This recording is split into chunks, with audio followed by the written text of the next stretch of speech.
彭定康以港大校監嘅身份出席主持問答時間。不過李光耀總共只係答咗2個問題啫，其中一個問題係由港督提出嘅。港督問到英國喺過去50年撤出亞洲殖民地嘅過程當中李光耀從中係得到乜嘢嘅啟示 On the whole, it has been a disappointing exercise. I remember as a student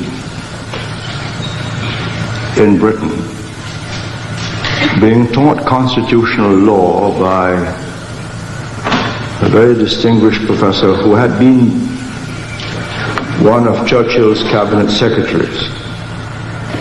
And he illustrated with the example of Ceylon how the ideal transition to democracy and self-government would take place.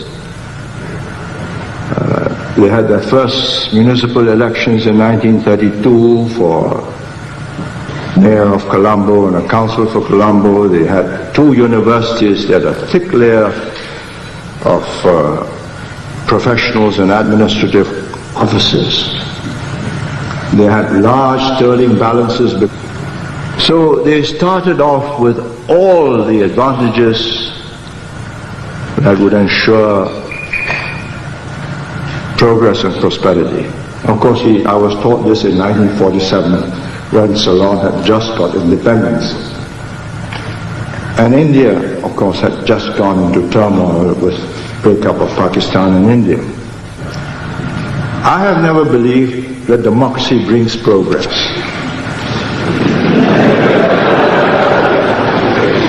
I know it to have brought regression. I watch it year by year, every 2 years when I meet my fellow members of the leaders of the Commonwealth. And it need not have been thus.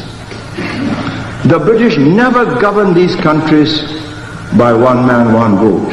It was one British government, one British resident, and his word was law. And he had good district officers whose word was also law for that district.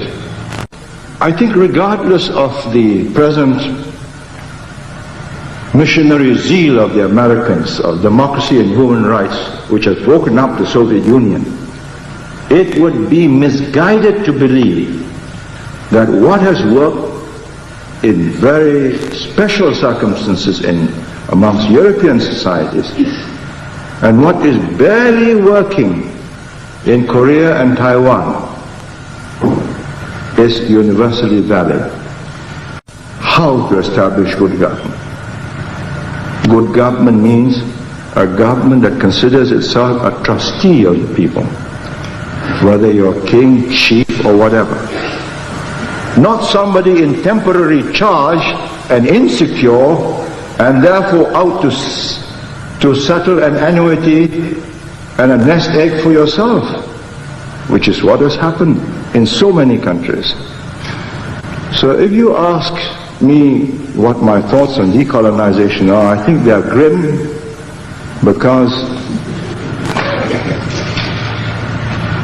Western political scientists have not lived in these societies, have not understood that what is required is economic progress, development, and the final blossoming of a large educated middle class, which alone can sustain a democracy. When you have 60 to 70% of your population educated, knowing what will work and what will not work, then one man, one vote makes sense. If I give way on Hong Kong to the British, who do not have either military or economic clout to hurt me, then I'm inviting trouble from from Bill Clinton. Chris Patton can only express his exasperation, but Bill Clinton can turn MFN off